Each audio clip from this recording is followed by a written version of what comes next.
Welcome back. The EFF has marched to Eskom's Megawatt Park in Johannesburg against load shedding and the privatization of the power utility.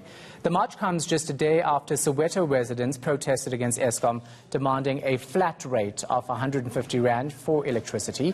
EFF leader Julius Malema says President Cyril Ramaphosa and Public Enterprises Minister Pravin Gordhan are to blame for continued power cuts.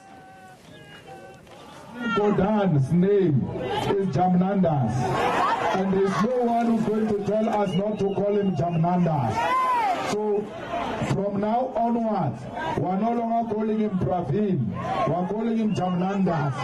It is his name, whether the enemy likes it or not. Don't blame us, blame the mother and the father of Jamnandas for having named him Jamnandas. My name is Julius Malema. If you say Julius, I don't get offended. It's a name that was given to me by my parents. So Jamnandas until the grave. We don't care what racists are saying. Down with Jamnandas, down! Down with Jamnandas, down! Down with Cyril Ramaphosa, down!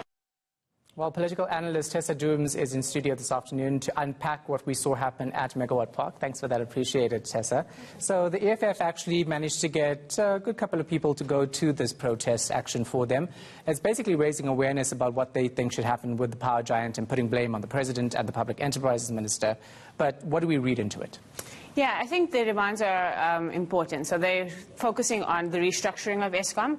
And so government is planning to create 3 different Escoms, as it were, for generation, for distribution, and I forget the third part. But there are 3 different parts of Eskom that are now going to have their own boards, their own structures, and their own entities. And they're saying that that shouldn't happen. They're saying that it should be one, because what they feel will happen is that as it gets decentralized almost, there'll be more opportunity for privatization.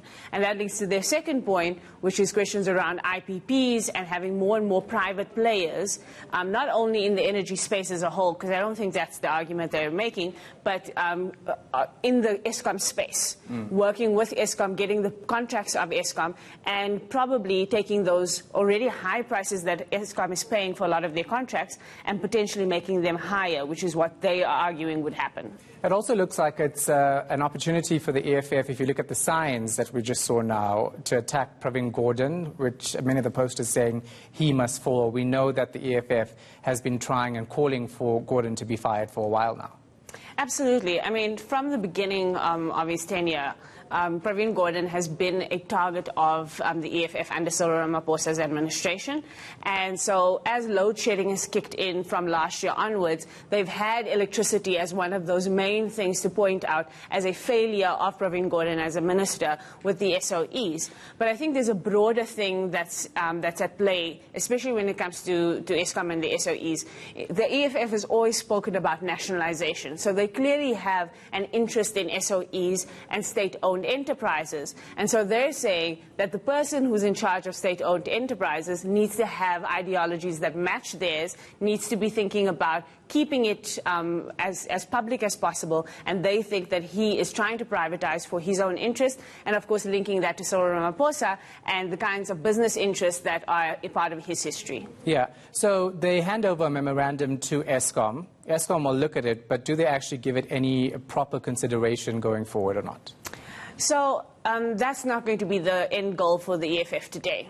What the EFF want to do today is be seen as by people as fighting for people in terms of saying something about the electricity crisis, saying something about what solutions need to be found. I think we all know that the kinds of things, the IPPs are going to happen. They're already signed deals. They're going to be rolled out. We know that this restructuring is going to happen. The extent of that restructuring, the EFF can almost do absolutely nothing about. But they want to signal that they have a resistance to this so that down the line, if something goes wrong, as these things unfold, as these things come back into Parliament, they can say, we told you so.